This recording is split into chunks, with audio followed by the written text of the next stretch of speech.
Hello and welcome to Tech Deals. Which AMD RX 580 graphics card should you buy? Comparison video.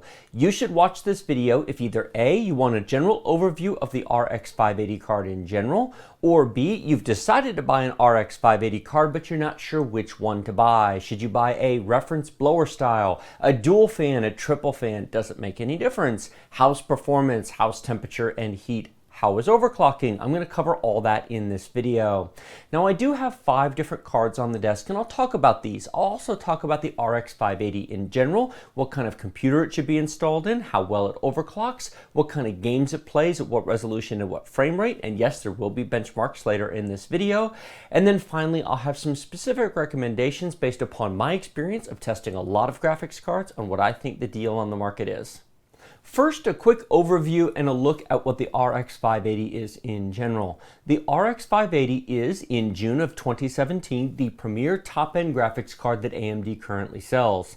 It retails for between $200 and $250 in the United States for most of its models. It comes in a 4GB and an 8GB version, more on that in a minute. It comes in both a reference blower style single fan cooler that you see here, as well as dual and triple fan coolers that come from the various vendors, MSI, Gigabyte, Asus, and others. It is an excellent graphics card that is very competitive with NVIDIA's GeForce GTX 1060 graphics card, which it is faster in some games and slower than others with that card. Many times I've seen the question, which one should you buy, a GTX 1060 or an AMD RX 580? The reality is it doesn't really matter, it's personal preference. I have seen a number of games do better on the RX 580 and then other games do better on the GTX card. So it really comes down to personal preference, which one you can find the best deal on and which company you prefer, AMD or NVIDIA. Now the RX 580 is currently the top of the line card in a whole line of cards that includes the RX 570, 560, and 550. I'm not going to talk about those other cards in this video, but they're all less powerful. This is sort of the premium option that's currently available. Many people have heard of a card coming up called RX Vega, which is due to be released at the beginning of August 2017. But RX Vega is designed to be a premium high-end card to compete with the 1080 and 1080 Ti from NVIDIA. It is not going to replace the RX 580. This will continue to be sold in that mid $200 to $250 price point. Now, we don't have any prices available on the upcoming Vega cards, but I would fully expect them to see them above the $300 mark. So they're a different category of cards than what I'm going to talk about to you today in this video. And so that brings us to games. I want to separate games into 2 categories, and I'm going to talk about 3 different resolutions here. First, the games. 2 categories: AAA gaming titles and eSports or casual games. Now, when I reference these titles, I'm referencing current games in 2016 or 2017, not 3, 4, 5-year-old games. You actually need very little graphics power in 2017 to play a 2012 game. Most 2012 games will play on $100 graphics cards just fine. It's the newer games that you need to be concerned about. That's what you're buying these cards for. What games am I talking about? Ghost Recon Wildlands, The Division, Assassin's Creed Syndicate, Battlefield 1, Grand Theft Auto 5, Prey, AAA gaming titles, as well as the ones that are coming out in the fall of 2017, such as Call of Duty World War II, Star Wars Battlefront 2. Those are AAA gaming titles, and those will all play on the RX 580 at 1080p at high to ultra detail, at 60 frames per second or better without any issues whatsoever. Now, please note that that applies to 2017. As we move into 2018 and 2019, you're going to have to turn the detail down a bit, probably 1 detail setting per year. Battlefield 1, which will certainly play at ultra detail with no issues here. The next Battlefield game might be high detail. The one the year after that in 2019 might be medium detail. It's a truism among the graphics card industry and PCs is that generally each year you have to come down a graphics detail level, which is why most graphics cards will last you about 3 years before it's probably time to replace it. Now, you can delay that by overbuying your graphics card. You could certainly buy AMD's upcoming Vega, for example, which is certainly going to be faster than these. but you may very well spend $100 to $200 more for a graphics card you don't need today at 1080p resolution, but it will push back by a year or two when it's time to upgrade the graphics card. And the same thing is true on the NVIDIA side. You buy a 1070 or 1080 instead of a 1060, and you push off into the future when it's time to buy your next graphics card. Now, I talked about 1080p resolution. What about 1440p and 4K?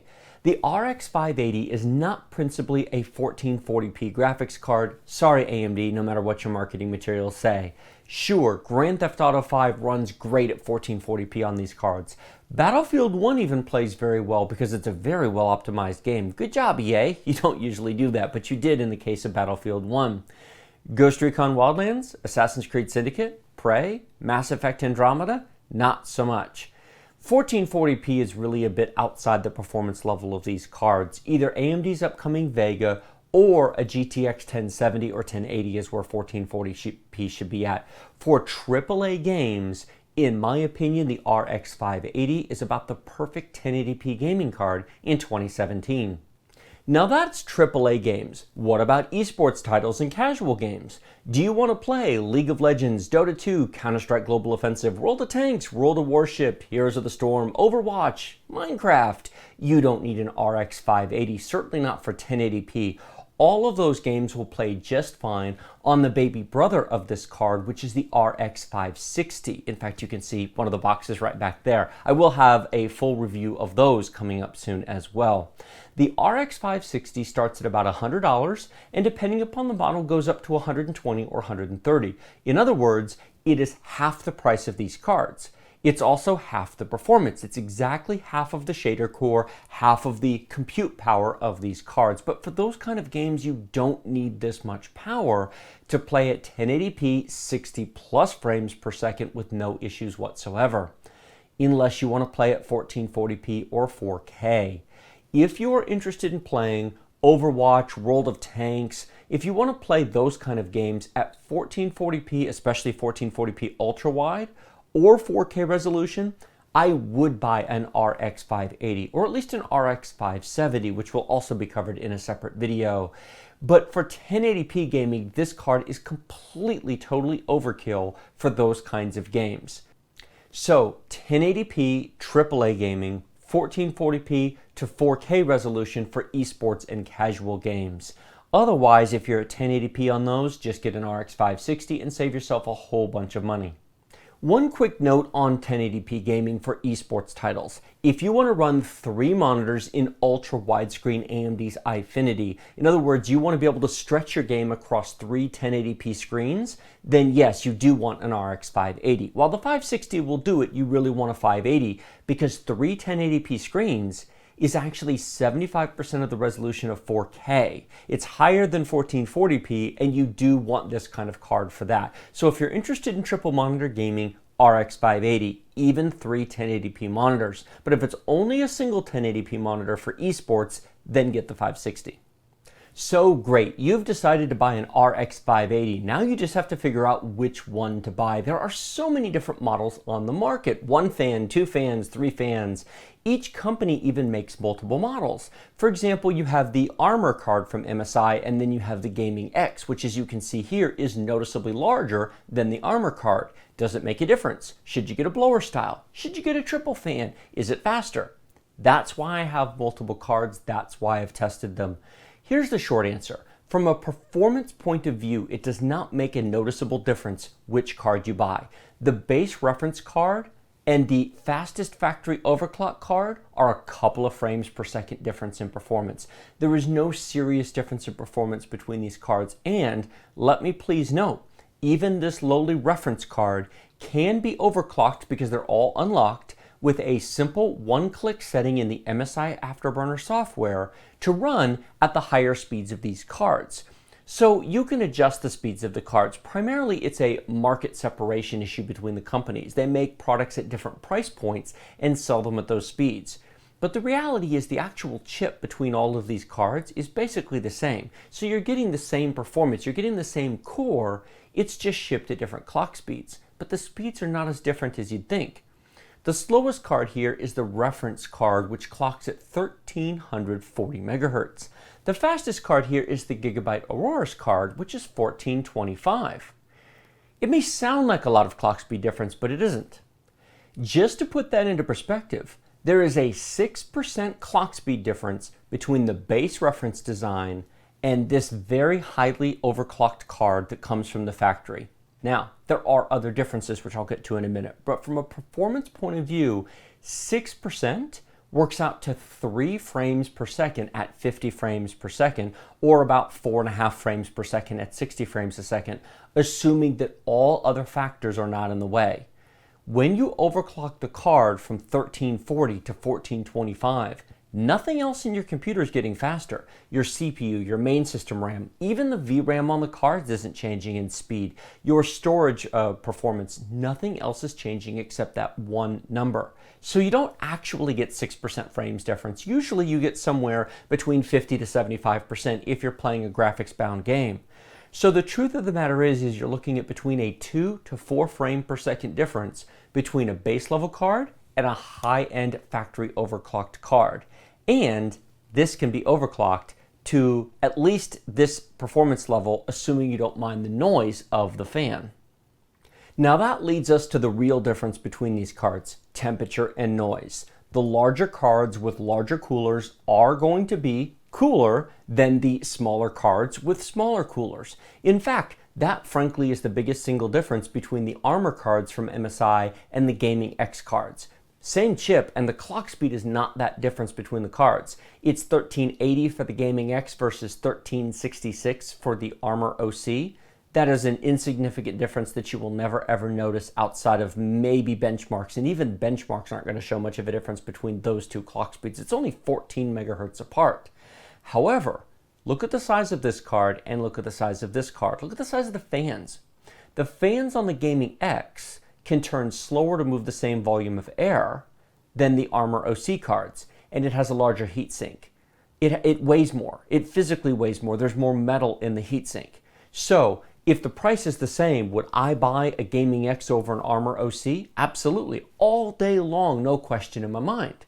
But if I could find the Armor OC for $20 or $30 less expensive, I would buy it all day long as well. So it really comes down to value for the money. The bigger cards tend to cost more. This Gigabyte card, this Republic of Gamers ROG Strix card, this Gaming X card all tend to cost more than cards such as this Armor OC or reference cards do. Is it worth the money?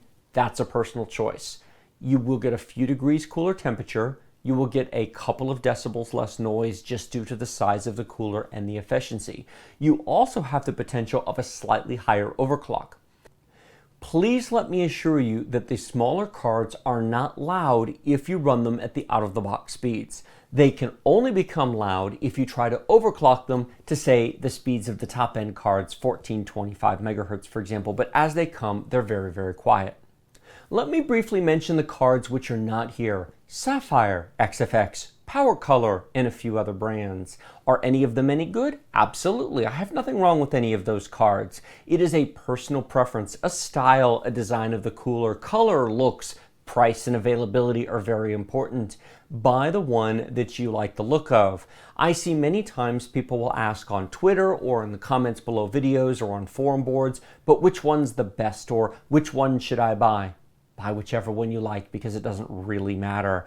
The fastest card and the slowest card are only separated by between 2 to 4 frames per second, and you aren't going to notice that except outside of benchmarks. Frankly, even with benchmarks, it's pretty hard to tell the difference, as you're going to see here in a minute. The next question that gets asked is, what kind of computer should I install these cards into? Do you have to build or buy a new computer to use an RX 580? Absolutely not. A 3 or 5-year-old computer will generally work just fine. There are exceptions. Give me a second. But generally, if you have anything within the past 5 years, you should be able to make good use of an RX 580. Now, it depends upon what games you want to play. Some games, such as Battlefield 1 and Grand Theft Auto 5, are more CPU dependent than they are GPU dependent, meaning they need a strong processor in addition to a good graphics card. But then you have other games which are far more graphics card dependent and don't care about your CPU nearly as much. Most games actually fall into that category. If you have any i5 or i7 from Intel in the past 5 or 6 years, or if you have any 6-core or greater chip from AMD in the past 5 years, any of the FX series of chips, say a 6300 or 8300, or any of the new Ryzen chips, of course those would all be new machines, these cards would work just fine. Would I put these cards into an FX 8300? Absolutely. In fact, I did a $600 FX 8300 build about 6 months ago, and I put an RX 480 into it. The 580s didn't exist at the time, and frankly, it's a great card for that chip. Frankly, even going back to the Sandy Bridge, the second generation chips, an i5 2400 or even a 2500K or even an i7 2600K would all be fine CPUs for these cards. Now, certainly a newer CPU is going to give you a little bit more performance, more or less depending upon what game you want to play, but I would not hesitate to install an RX 580 into any of those machines. In fact, my personal i7 2600K had this card in it until I pulled it out to do this exact video. This is what was actually installed on there. So, great card for even the older machines. Now, please note that the one big exception is going to be some pre-built machines from the major OEMs. And when I say pre-built, I'm not referring to iBuyPower, CyberPower, Falcon Northwest, that sort of thing. I'm referring to Dell's, HP's, Lenovo's, Acer's, some Asus pre-builts, etc. And the reason is going to be power connectors. If you actually look at the card, this particular card requires two PCI Express power connectors, an 8-pin and a 6-pin. Most of the cards only require a single 8-pin connector, but many pre-built machines from large tier 1 companies such as Acer, Dell, Lenovo, HP, etc. do not provide an 8-pin PCI Express power connector. Now, if yours does, great, you're good to go. If you've custom built your machine, you're probably good to go as well. Just make sure that you've met the power supply requirement. I would recommend at least a 500 watt power supply for any of these cards. Now, a 400 will work in a pinch, but if you've got a custom built machine, you're putting a nice graphics card in, 500 watt power supplies are not very expensive, and I would recommend one. The EVGA 500 watt 80 plus bronze is about $40. If you're going to spend $250 on a nice graphics card like this, and your power supply is perhaps 5 years old, maybe it doesn't have the right connectors, $40 for a proper modern power supply that's more power efficient than your older unit is not a bad purchase to make if you're buying a nice graphics card such as this. Now that does bring one more point into it, and that is size. Depending upon the machine that you're installing the card into, you do want to take into account that's a fairly large card right there. This is a whole lot smaller. You can notice, I'll just hold it right here. In terms of size, that is a much, much smaller card. The same thing with the reference cards here. One of the benefits of the blower style cards is they fit into smaller machines. They are shorter. They are not extra thick. This, for example, is a 2.5 thick slot card, so you actually couldn't put two of them side by side in many motherboards because this is actually, I'll hold it up one more time. You can see how much thicker it is between the two. I mean, it's just noticeably thicker in terms of the overall size of the heat and temperature shroud. But this is a massive card. This Gigabyte Aorus card, I love this card. Very fast, very quiet. It is the fastest card up here, for those of you curious, and it is absolutely, completely, totally silent. That is a great card, and probably my new favorite card. Prior to this, I would have probably said the Gaming X, and the Gaming X is a great card, don't get me wrong. But the Gaming X runs at 1380 out of the box compared to 1425 on the Gigabyte card. Now the benefit to the Gaming X is it is a 2-slot card. You can see here it does not extend beyond 2 slots. So if you are limited in terms of installation thickness wise, then get a Gaming X or perhaps an Asus ROG Strix because that also is a 2-slot card. But if you have the room for it, Gigabyte is a very, very, very nice card. Now it's time for some benchmarks. Now I'm going to make the benchmarks full screen. I'm going to do a split screen. I'm going to put labels on this side of the screen, and you'll see the MSI afterburner numbers in real time with temperatures, clock speeds, frame rates, etc. And then I'll have some charts showing the performance difference between each of these cards. But before we get to it, there's one other topic I want to talk about. Now, if you don't want to hear about this or it's not relevant because you're watching this in the future, use the timestamps in the video description below to skip ahead to the benchmarks. I want to talk about the GPU shortage of the summer of 2017 and cryptocurrency mining. Currently, at the end of June, when I'm filming this, you cannot find an RX 570 or 580 anywhere. They are completely sold out, not just in the United States, but in Europe and most other countries. They are very, very hard to find. Why is this? Something called Ethereum mining. Now, there's something called cryptocurrency, which if you're interested, you can certainly Google and research. Bitcoin is the first thing to start with, but there are other cryptocurrencies besides Bitcoin, and Ethereum, if I'm pronouncing that correctly, is the current craze. These graphics cards are very effective at mining these coins. Essentially, they do trillions and trillions of mathematical calculations which attempt to mine coins using a software program that you can download. These coins have value because people have decided they have value. It's the same reason that a US dollar or a euro has value, because people recognize it as such. There are currently people who are making upwards of $100 a month with an RX 580 graphics card running cryptocurrency mining. Run your card for 6 months and you've made a profit on your card. Well, perhaps, assuming you don't burn out the card running it 24 hours a day, 7 days a week, or assuming you don't pay a high price for electricity, and of course you can't use it for anything else while it's doing that. You can of course stop and play games for a little bit. But that is what is causing the shortage. These cards are, in the summer of 2017, worth more money to cryptocurrency miners than they are to gamers, which is why you can't find one. Now, as I said before, if you're watching this in the future, this might not be relevant. If you're watching this in November or December of 2017, you might be saying, what are you talking about? These things are available everywhere for $200. They might be, but they weren't in June and July of 2017. If you are watching this video and you click the links in the video description below and you see these cards going for $400, $500, $600, please don't pay those kind of prices. Those are cryptocurrency miner prices. Those prices exist because these cards are making people money and people are buying them for those reasons. Either wait, buy a lower end card, or buy a higher end card. Ironically enough, at the moment, you can buy a 1080 or a 1080 Ti, which by the way is nearly double the performance of these cards for not much more money than these are currently going for at the end of June 2017. So for gaming, it doesn't make any sense. But I'm making this video because that will not always be true. Sometime perhaps early August, perhaps late August, the demand and supply curve may catch up. There will come a point at where RX 580s become available for normal prices. $200 to $250 is what these cards should be costing you if you're interested in them as a gamer. Don't pay more than about $250, maybe $275. I paid $260 for this card when it launched. It then quickly went up to $280, but once it went out of stock, of course, it then went through the roof. Anything more than that is way too much to pay for an RX 580. They're great cards, but you shouldn't pay anything over those kind of prices for them. So either wait, find something else, buy less, buy more, but don't overpay for your card. And that finally brings me to my last point, and this really has nothing to do with the review, but if your question is, well, why don't you wait to make this video until they are available for sale? Well, they're simply too valuable to keep. This is the only card I'm keeping for benchmark purposes. At the current prices they're going for, I simply can't justify keeping the cards. I am making this video at the end of June because I've actually already sold the rest of them. Tomorrow morning, after I finish filming this video, this one, this one, this one, and this one are all getting shipped off to their new owners. Miners, I'm sure, because these two cards sold for $500 a piece, this sold for $450, and this sold for $425.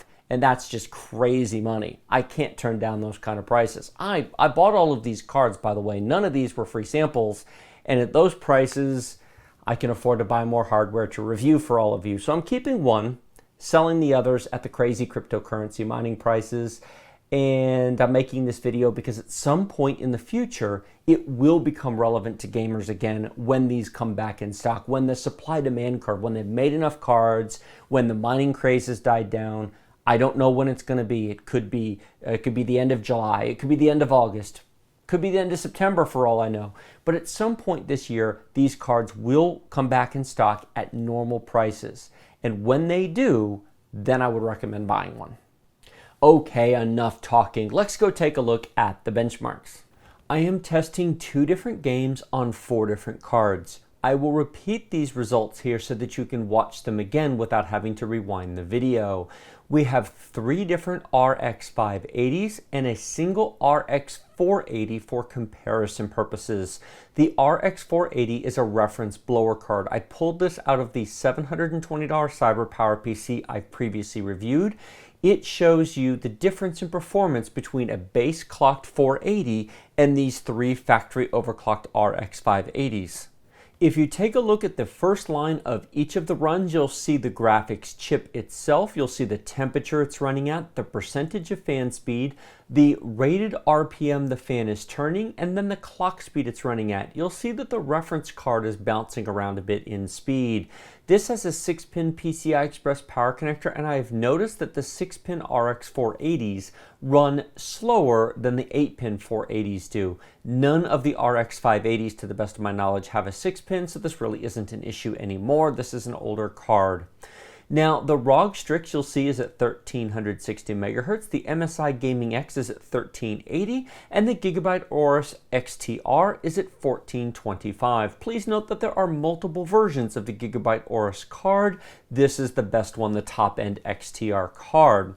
A few things that some of you may notice. Number 1, on the Gigabyte Aorus card, the percentage usage of the GPU is stuck at 16%. This is simply an error with MSI Afterburner. I checked it, double-checked it, rebooted. It is using 100% of the card. That's just a reading or measurement error with MSI Afterburner. Now, we are into Ghost Recon Wildlands right now, and again, you'll notice that the RX 480 reference card does run a little bit hotter than the other cards do. One other interesting thing worth noting is the ROG Strix is reporting its fans as turning at 2000 RPM. However, if you look at the temperature, it's about a degree cooler than the MSI Gaming X, which is reporting only 1000 RPM. The joys of MSI Afterburner software. In any case, let me tell you that these cards are silent. I'm not entirely sure I trust the fan RPM number from the ROG Strix any more than I trust the 16% off the Gigabyte Aorus XTR. All of these tests that you are watching were filmed at the end of June 2017 with the latest version of the drivers from AMD on the Windows 10 Creator Update, fully patched. This is a clean test system, so there's nothing else running in the background. I simply swapped the cards from one to the next, did several reboots, made sure the drivers were fully up to date for each of the cards, made sure everything was working, and then off we go. Here you can see the second time through the Division's built-in benchmark. I'm simply putting them in twice to save you the trouble of rewinding them. Of course, it's only a minute or so you can drag it forward or use the timestamps below to fast forward to the benchmark charts or the conclusion if you're interested. One additional point that I would like to make is look at the VRAM clock speed. The RX 480 is running at 1750 megahertz, whereas the 3 RX 580s are running at 2000. Of course, this is DDR and it's actually has an effective speed much faster than that, but it's something worth considering. While I'm only showing you benchmarks for 2 games here in this video, I want to tell you I've tested a lot of different games on these cards over the past year. In fact, if you've been following my channel, that RX 480 has seen a lot of different games tested, at least 30 to 35 games when I was testing it in the CyberPower PC. Now that's only an i5 6400 and then 7400, so it's not even as powerful as this machine, but it still plays everything just fine at 1080p resolution. There are a handful of games that it will not play at ultra detail. Here we have, of course, Ghost Recon again, and this is a good example of one. Ghost Recon Wildlands is running at high detail. Now, the Division was running at Ultra, however, the Division is now more than 1 year old, and interestingly enough, it's continuing to get updates. Since there's no fee or subscription service to play, you have to give Ubisoft a little bit of credit for the fact that they continue to pump out updates. Well, for whatever the updates may be, but there are new updates coming. Patch 1.7 is coming soon with further progression updates. Now, Ghost Recon Wildlands is visually stunning. When it's set to ultra detail, the world and the environment is incredible, but of course it's absolutely crushing on computers. To play at 1080p at ultra, you really need either a 1080 or a 1080 Ti to get playable frame rates. It really is quite remarkable. Okay, that's enough of that. Why don't we take a look at the results? Let's start off with the division. An RX 480 reference card did 58 frames per second average in the built-in benchmark. The Asus ROG Strix did 64, the MSI Gaming X did 65, and the Gigabyte Aorus did 66. Why the difference? Very small clock speed differences, 1360 to 1380 to 1425. Now, if you do the math, you'll notice there is a 6 frame per second difference between a RX 480 reference card and our first RX 580. Now, I said earlier in the video that there was a 2 to 4 frame per second difference. Please note that I was referring to the reference RX 580, not a reference RX 480. We have two factors at play here that has doubled that number. 3 frames per second for the difference between a 480 and a 580, and 3 frames per second average for the difference between a stock clocked and an overclocked card. So if we had a RX 580 reference card here, we'd probably be around 61 frames per second. Let me put this another way. The RX 480 running at less than 1250 megahertz did 58 frames per second. Running it at 1425 only gets you 8 frames per second more, jumping up to 66 frames per second. That is a nearly 200 megahertz clock speed difference for 8 frames per second. We also have a RAM speed difference. Please note that the RX 580 would have had 2 gigahertz VRAM versus the 1750 on the RX 480. There really is not a major difference here between any of these cards, and that's really the takeaway that you should take from this chart and these tests. Now let's take a look at Ghost Recon Wildlands. These numbers are even closer. The green numbers are the average, the red bars are the minimum, and the blue bars are the maximum. 66 to 70 to 71 to 73. We don't even see the big difference between the RX 480 here and the RX 580, even though there is a huge clock speed difference between the RX 480 and all of our 580 cards. The reality is if you have an RX 480, an RX 580 is not an upgrade, and if you're trying to decide which card to buy, it makes no difference. You will get 1340 at least out of a base reference RX 580 versus the less than 1250 we were getting out of this RX 480. If you are concerned about clock speeds, if you think one card is faster than the other, if you think you're going to get noticeable performance differences, you really aren't. It is all in your head. Buy whichever card that you want based upon brand, appearance, price. It makes no appreciable difference to performance. It's simply an appearance, brand, and maybe a small temperature and noise difference.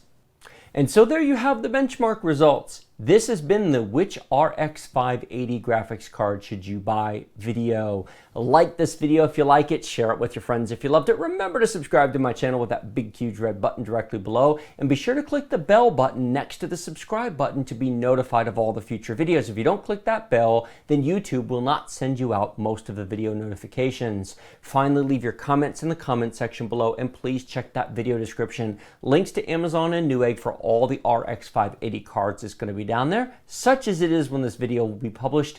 Please do not pay a penny over $300 for an RX 580. These should be in the $200 to $250 range. If you can't find one for those prices, either wait, be willing to buy an RX 560, which is a nice card available at $100 to $120, and just live with the performance until these are available, or step up to either the upcoming AMD Vega or a GTX 1080 or 1080 Ti, which are really expensive, but these are basically currently selling for 1080 prices, and so it doesn't make any sense to buy one for those. Leave them to the cryptocurrency miners. But please do use those links down there to check current prices and see if you can find one for under $300. Thank you so much for watching, and I will see you in the next video.